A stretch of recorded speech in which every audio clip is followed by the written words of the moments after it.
어떤 이들은 하나님께서 태초에 이 세상을 창조하셨다는 사실은 믿지만 그 하나님께서 이 피조세계의 일들에 일일이 개입하고 계시다는 사실은 믿지 못하는 이들도 있습니다.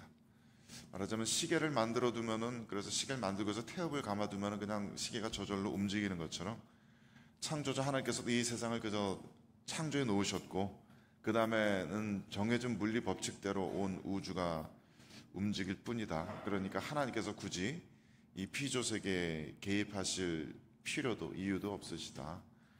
그렇게 이해하는 분들이 있다는 거죠. 당연히 그런 믿음을 가지고 있는 분들은 성경에 기록된 온갖 종류의 초자연적인 기적에 대해서 믿지 않습니다. 구약에 나오는 많은 기도의 응답들, 또 신약에 나오는 예수 그리스도의 탄생과 많은 이적들, 그분이 행하신 모든 은혜로운 일들을 부정합니다. 하지만 성경의 가르침은 물론 그렇지 않습니다. 성경은 하나님께서 이 세상을 창조하셨을 뿐만 아니라 그 이후에도 매 순간순간 계속해서 온 세상 만물을 붙들어서 보존하고 계시고 또 하나님의 뜻대로 움직이도록 매 순간순간 통치하고 다스리고 계시다고 우리들에게 가르쳐 줍니다. 그러한 하나님의 섭리는 반드시 기적적인 초자연적인 형태로만 드러나는 것이 아니어서 어떤 때는 굉장히 우연처럼 보이기도 하고 또 때로는 너무나 당연한 상식적인 일들처럼 보이기도 합니다. 그래서 하나님께서 움직이고 계시다는 사실이 우리들 눈에는 드러나 보이지 않는 경우들도 많이 있습니다. 예를 들면 매일 아침 해가 동쪽에서 뜨는 것도, 또 오늘 이 아침에 우리들이 살아서 호흡을 하고 있다는 것도 우리 생각에 너무나 당연한 일들로 여겨집니다.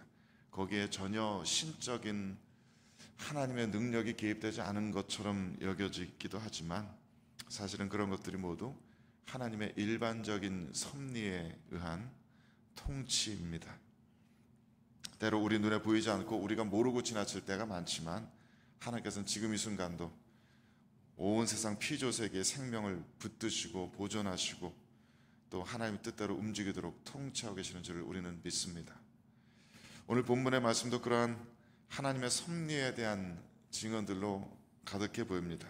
본문을 함께 살펴보겠습니다. 15절부터 18절까지는 비슷한 메시지가 드러나는 것 같은데요. 악을 행하는 자에게는 하나님의 심판이, 또 그렇지 않은 자에게는 하나님의 상급이 따를 것이라는 말씀입니다. 15절 말씀에 가난한 백성을 압제하는 악한 관원은 부르짖는 사자와 줄인 곰 같으니라 하였는데, 이것은 혹시 우리말로 최대 문장을 부드럽게 의역한 것입니다.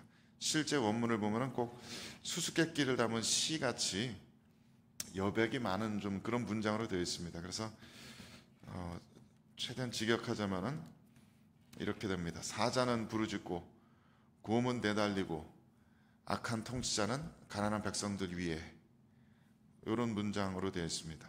혹은 부르짖는 사자, 내달리는 곰, 가난한 백성들 위에 악한 통치자, 그런 정도로만 되어 있습니다. 굉장히 시적인 여백이 많은 문장입니다.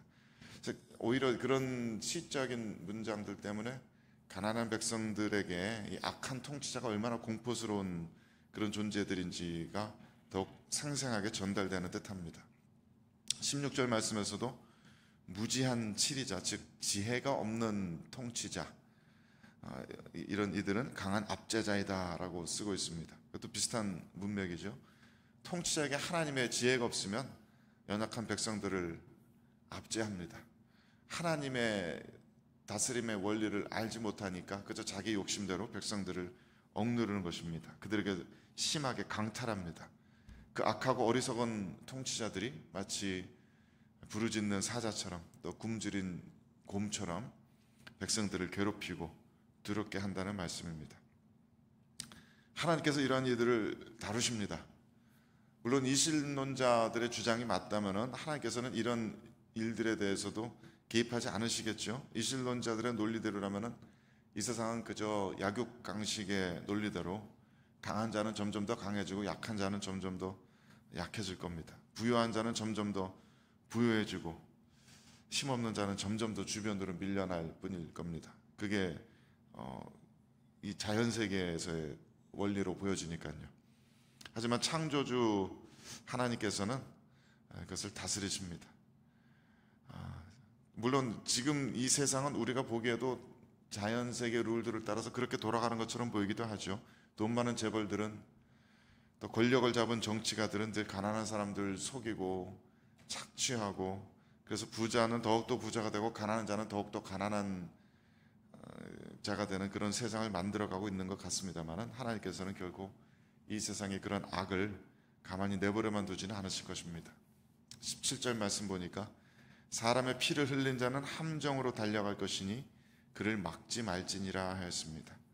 함정, 영어로 pit이라고 번역된 이 단어는 영어 단어처럼 거대한 우물이나 저수지를 뜻하는 말이기도 하고, 어떤 경우에는 지하 감옥, 던전, 심지어는 죽음, death라고 이렇게 번역되기도 하는 그런 단어입니다.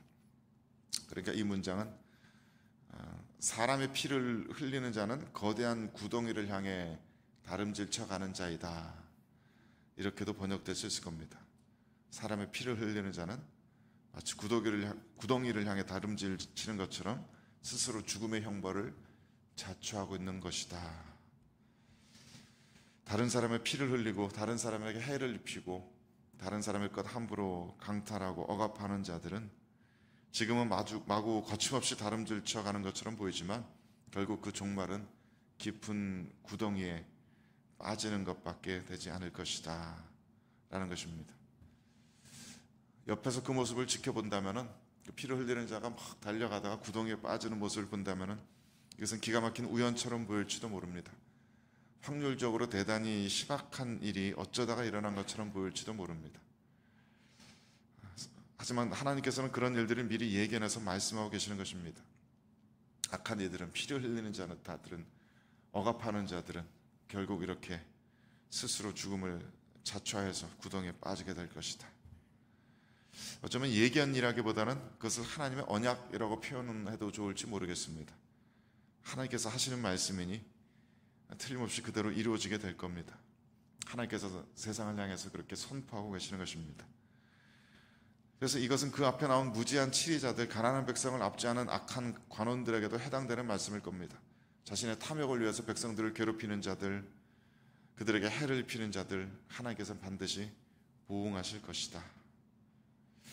그리고 그 다음 18절에서도 하나님께서는 다시 한번 못 박으시듯이 말씀하십니다. 성실하게 행하는 자는 구원을 받을 것이나 굽은 길로 행하는 자는 곧 넘어지리라. 성실하게 행한다라는 것을 영어 성경에서는 흠없이 살아간다 라고 번역해 놓았습니다. walk blamelessly 이렇게 번역해 놓았습니다.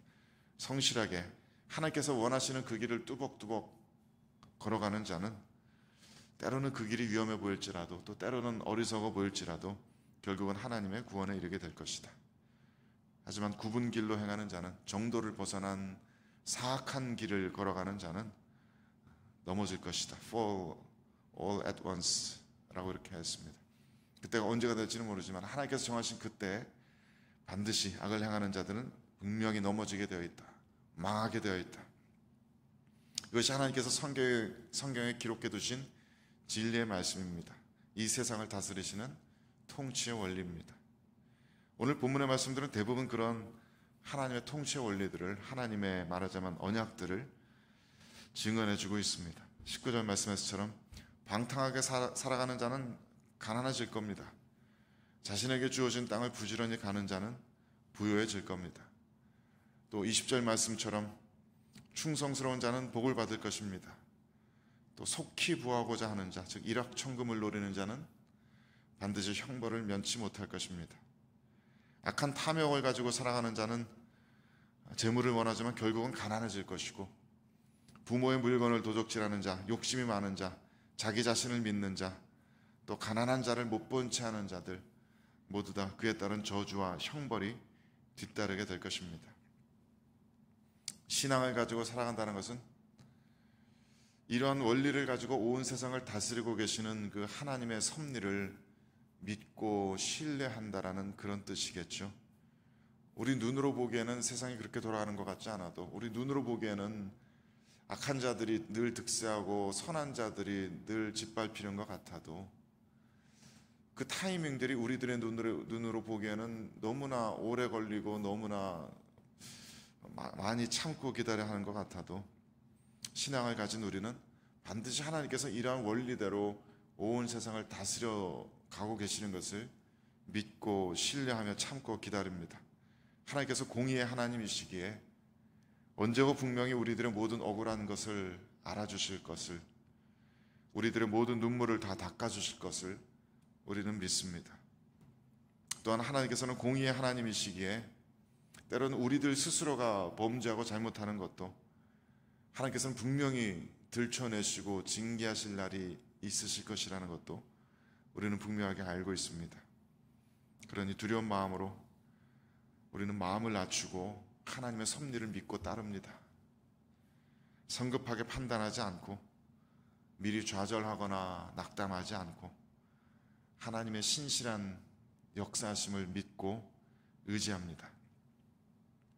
지금 한 해가 마무리되어가는 이 시점에 우리가 이 한 해를 얼마나 신실하게 하나님의 섭리를 따라 살았는지 돌아보아야 하겠습니다. 그리고 주님의 이 지혜의 말씀들을 한 글자 한 글자 마음속에 새기면서 남은 이 한 해뿐만 아니라 다가오는 새해도 하나님의 이 다스림에 순종하며 또 신뢰하며 살아갈 수 있는 우리 모두가 될 수 있게 되기를 주님의 이름으로 축원드립니다. 함께 기도하겠습니다.